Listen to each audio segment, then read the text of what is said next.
Welcome back. This is Sandy with Sandy's Organized Chaos, and today we're going to be doing this really neat looking snow cone tumbler. Kind of has a retro vibe to it. As always, I'll put everything that I used today into the description box below so that way you guys can use those items if you would like to. If you're new to my channel, don't forget to hit that subscribe button, and let's wake up, prep these tumblers, and slay all day. Let's do this.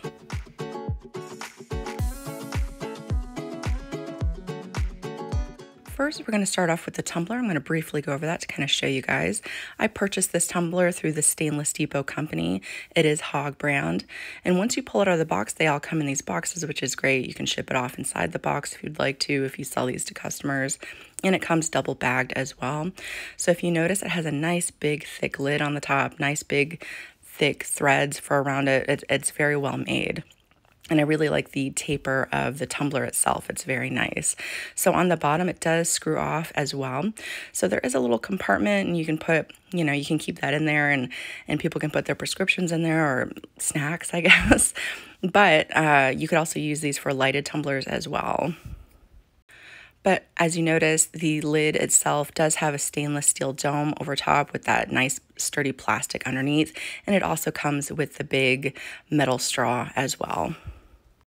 Since I have not already painted my tumbler yet, we're going to kind of go over that before I get started here. So I'm going to go ahead and remove all the things that I don't need right now. I'm going to use my 80 grit sandpaper, and I'm just going to give it a good sanding. I'm going to sand down the main base tumbler. Then I'm going to come through and sand the lid as well, making sure that I don't sand. There's a bump up in the middle right where the straw goes. I don't want to sand that part because I'm going to be leaving that open. And after I'm done sanding, I'm just going to wash it up really good with some Dawn dish soap. Now we are going to go ahead and get it prepped for paint. So when I have my tumbler flipped over, this is the very bottom of the tumbler, so it's all completely open, and you just want to make sure that you come through with some painter's tape and seal that up somehow, because if you get paint inside of there, because it has more of a matte finish, it is very difficult to get any spray paint from out of there. So you just want to make sure you cover that up really good so that way you don't accidentally spray paint it. Then we're going to come through and take that painter's tape again and just block off the threads to the dome. Now, if you kind of see up under the lid there is like this little black piece that kind of pokes out from underneath the lid. It's all good. I just come through with some acetone and clean that up at the very end, which I'll make sure to show you guys. Now here, again, I don't want any paint around the outside there. I just want to plug up the hole for now because I don't want to get any paint inside of that hole. So I'm going to go out and spray paint that just a basic white. And then when I come back inside, I'm going to go ahead and remove all my painter's tape here, exposing my nice paint here. And then I'm going to come through and clean up the top of the dome to expose back that stainless steel that I would like right where the straw hole is. And the reason why I don't want to go all the way to where the straw hole is with the product that I'm going to be using is because I want to keep a little bit of that stainless steel visible, so that way my epoxy has something to latch onto, and I just think it looks a little bit tidier. So that's why I'm doing this. All right, everything's all prepped, and we are ready to get going on our first step here. We're going to be doing this tumbler first, and I'm going to be using the epoxy method. Now, I am using a chunky glitter, so I have about 5 mLs of epoxy in my cup here, and I'm just going to kind of lightly drizzle that all around the tumbler. I didn't use all of it, and I'm going to go ahead and get my glitter on. This is called Star Spangled Icy, and I just thought it would go really well with the look that I'm going for here today. It has kind of opals and all that in there, so it just kind of reflects all the colors that I would like to use today. Now, I don't dump my glitter onto my tumbler when I do it this way. I like to sprinkle it. I feel like I have more control when I do it this way. And I find that my tumblers come out much smoother when I do it this way as well, because I can visually see where I need to fill in my glitter and not put too much of my glitter onto my tumbler at one time, along with making sure that I put a little bit more epoxy than usual, so that way that glitter, can kind of spread out and flatten out as it starts to cure. So now I'm just going to take my opposite hand. I'm going to wipe everything away from both the rims, the top and the bottom, and I'm just going to pat everything down really well. Now, once I'm done doing this, I'm going to place it onto my turner. I am placing it onto my turner because we did use a bit more epoxy. I just don't want anything to shift around on me, so I just do it as a precaution. I'm going to let that cure, and then we're ready to move on to the next step. All right, my tumbler is nice and cured, and now we're ready to add another coat over top of this. It is a chunky glitter, so it will need another coat. I'm not going to touch it yet with my sanding block or anything like that because you may run the chance of ruining your glitter. We don't want to do that. Since because this is a raw glitter, I did go ahead and spray it down with my 2x Ultra there, just so that way I know my epoxy won't wick away off of any metallic glitters I may have in there. And now into my epoxy, I'm going to add a dash of Silver Salute. This is like just big circles, and I just thought it really kind of gave like that fireworks look to it and added more of that retro look to the tumbler that I was going for, because I looked up old snow cone cups and there was some of them had like igloos on it, some of them had like big circles, you know, different colored circles, but I just thought it really added to the look that I was going for here. So I just mixed, as you guys seen, a little bit right into my epoxy, and then I'm going to go ahead and apply this to my tumbler. Now that is 20 mLs of epoxy that I have there, and just a little bit of that Silver Salute right into it. And I'm just going to spread that around really good. Now, as I go, because you have that open rim on the bottom and the open rim on the top, you just want to be very careful not to accidentally scrape epoxy into the bottom, but it's all good. We can go ahead and clean that out once this is cured. So I'm going to go ahead and apply all 20 mLs, and I'm going to make sure that I push around that extra glitter that we added into the epoxy really well so it's nice and spread out. I'm going to go ahead and place it onto my turner. I'm going to hit it up really good with my torch to pop any of those micro bubbles. Then I'm just going to come through with my gloved hand, and I'm just going to make sure that any of those big glitters are just nice and coated and pushed down onto the tumbler, and then just let that cure. All right, it is nice and cured, and we're ready to start giving its first sanding and kind of peeling back away any of that extra epoxy around each of the rims. So I'm going to go ahead and take my razor knife.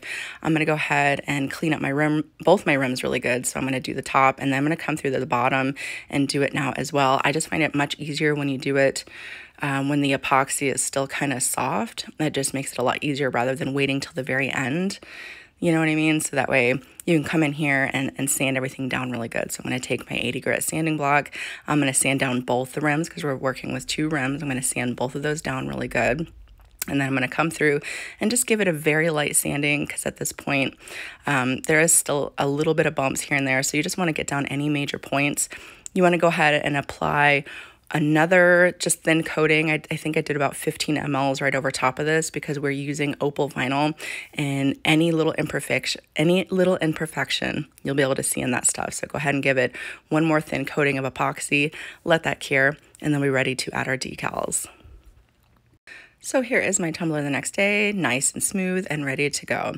So the vinyls that I'm using, I bought through Courtney's Custom. She sells vinyls. She has these opal packs, which are really pretty, and I really liked the color shift that it has. I feel like it kind of went with the look that I'm going for as well. I went online and I found kind of these retro stars. Now, I did get these off my Cricut design space, but I'll make sure that I go around and I find other alternatives for everybody if you don't have a Cricut or if you're not subscribed to Cricut, so that way you guys can kind of use this similar images if you would like to. But I'm just filling in the bigger stars first, and then I'm going to come through and fill in those smaller stars. Now, after I get done doing this, we are going to start on our lid. All right, so here we are. We have 3 popsicle sticks, which I ended up switching over to plastic spoons. It was just a little bit easier. I also have 3 measuring cups, which I switched over to bigger cups and made it a little bit easier. But in the beginning, I was hopeful that those items would work. The alcohol inks that I'm going to be using today are actually from Jen's Crafted Gems. She's new to selling alcohol inks, and I definitely wanted to give these a try. But I used Lucid, Gory, and Dead Sea for the alcohol ink colors there. And I also have this little foam brush. It's just an old foam brush that I'm going to be using. I'm going to cut that in half and to apply my inks to my tumbler. And I have some UV resin as well.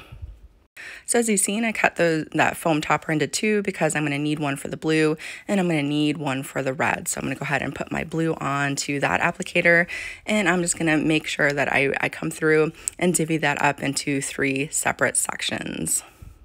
Now, I know you've seen it kind of dripped over to the other side. It's all good. I'll take some rubbing alcohol and just kind of wipe that away.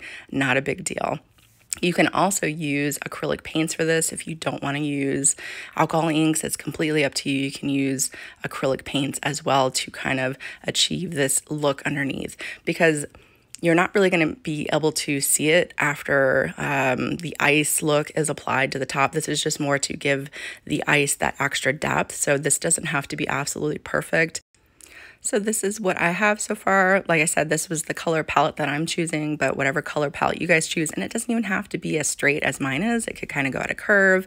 Again, wherever your imagination takes you, let it take you there. Now I'm just going to take this little brush here, and I'm going to fade my colors around this. Again, it doesn't have to be perfect. I just really wanted to kind of blend everything together and make sure that I kind of had that depth underneath the ice. So every time I do this, you want to make sure that you wash your brush off with your rubbing alcohol as you go and just kind of dabble it around to blend everything down.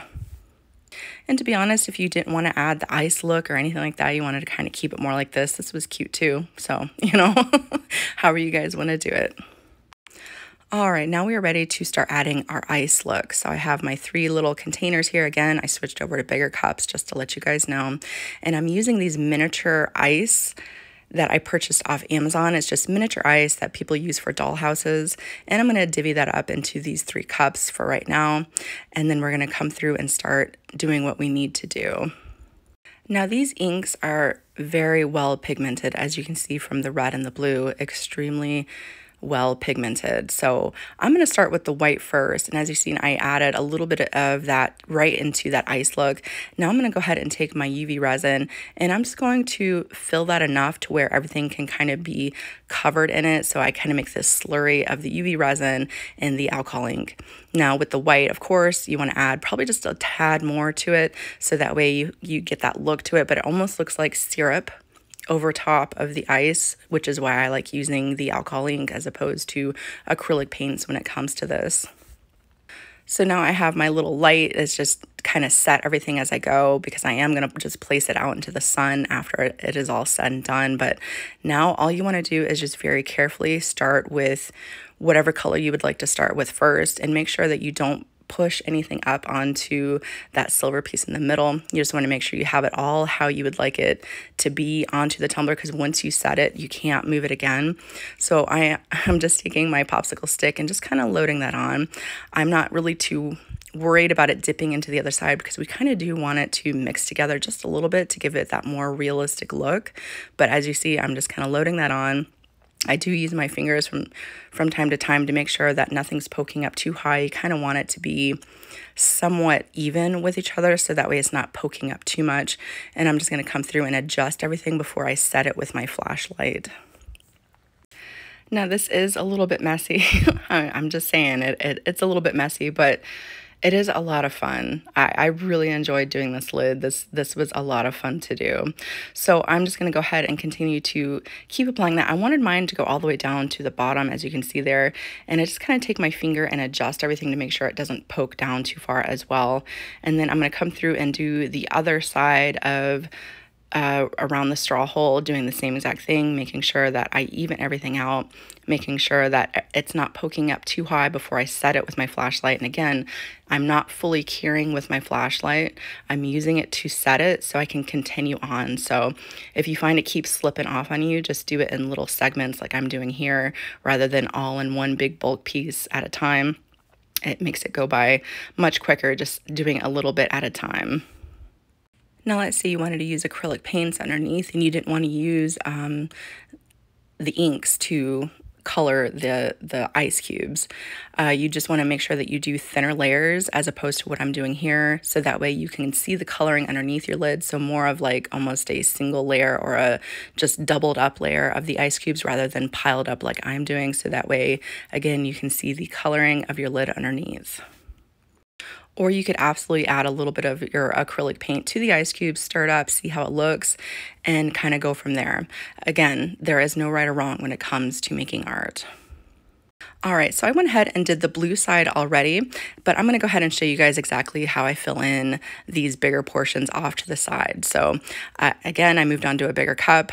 I'm gonna go ahead and I'm using a spoon rather than my popsicle stick, much easier. That's how I did the blue side. I'm gonna go ahead and stir in my UV resin. This is exactly how I did the blue side as well. Now, these alcohol inks are extremely saturated with color. 2 drops was all I needed to be able to get the coloring that I needed, because these are very high quality alcohol inks, and it gives that just very vibrant color that you're looking for, rather than using 7 drops of alcohol ink. Just 2 is all it needed. So this is exactly, again, how I did the blue side as well. Just repeat it on the other side to do your other colors. So what I'm doing here is I'm taking it, I scooped a little bit onto my lid, I'm pushing it into the white area, and then I'm going to set it. You want it to kind of dip over into the white to give us, again, that realistic look of this being syrup on top of the ice. And as you see, I have it kind of propped up. It just made it a little bit easier as well for me on a little towel. And I'm using my finger to prop up the bottom so that way it all kind of is even around the bottom of the tumbler. And I'm using the palm of my hand so that way I don't accidentally touch any of the inks onto the other colors that I have going on here. Now, I know we all have some issues from time to time when we use alcohol inks. Sometimes the colors fade. I know I have a big issue with purple alcohol inks. They always tend to completely disappear anytime I use them onto a tumbler. But with these inks, that it didn't do that. I mean, it faded very slightly, which I mean is normal because it was sitting out in the sun and there was no UV protection on it at the time because I'm using UV resin. But other than that, you can't even tell, you know, the colors stayed so true, and I just really love these inks, and I hope you guys enjoy these inks as well. All right, I'm just gonna set this just a little bit more with my flashlight, and then I am gonna go stick that out into the sunlight. I think on the box it recommends, you know, about 15 minutes. I just let it sit out for about 30 minutes, and they'll be ready to kind of seal everything up with our regular epoxy. So I did spray my tumbler down with my 2x Ultra just so that way my epoxy didn't wick away off my opal vinyls. I'm going to go ahead and give it its last 2 coats of epoxy, and that is ready to go. Now, as I apply my coats of epoxy to my tumbler, I will also add coats of epoxy to my lid as well. So you definitely just want to kind of dabble this on rather than pour it on, because you don't want it to get too piled up into the creases of our ice look here. You just want to dabble this on. You could even go to the Dollar Tree and kind of pick up a silicone brush to be able to use to kind of make sure you dip down into any of those little crevices. But I am just doing very thin coats. I believe I actually ended up doing 3 coats of this over top just to really make sure that it is completely sealed down. The reason why I do this is because 2-part epoxy is much stronger than UV resin in the long run. So not only will it be durable and your customers can come through, or you can come through and scrub this lid down really well and be ensured that it's going to stay together, nothing will fall off, but it will also ensure that our inks are going to stay as vibrant as they were the day that you applied them, because the epoxy has that UV protection in it that it desperately needs. So just take your time, make sure that you are coating it with this last coats of epoxy here, just very thin layers. Make sure you just take your time and do this to ensure that your tumbler will last, again, for years to come. And once that is complete, your tumbler is good to go. Whether you take this design and duplicate it as is, or you take it and let it inspire you to create something that is completely your own, I hope that you guys had a lot of fun watching this tutorial today. Again, if you're new to my channel, don't forget to hit that subscribe button, and I will see you guys next time.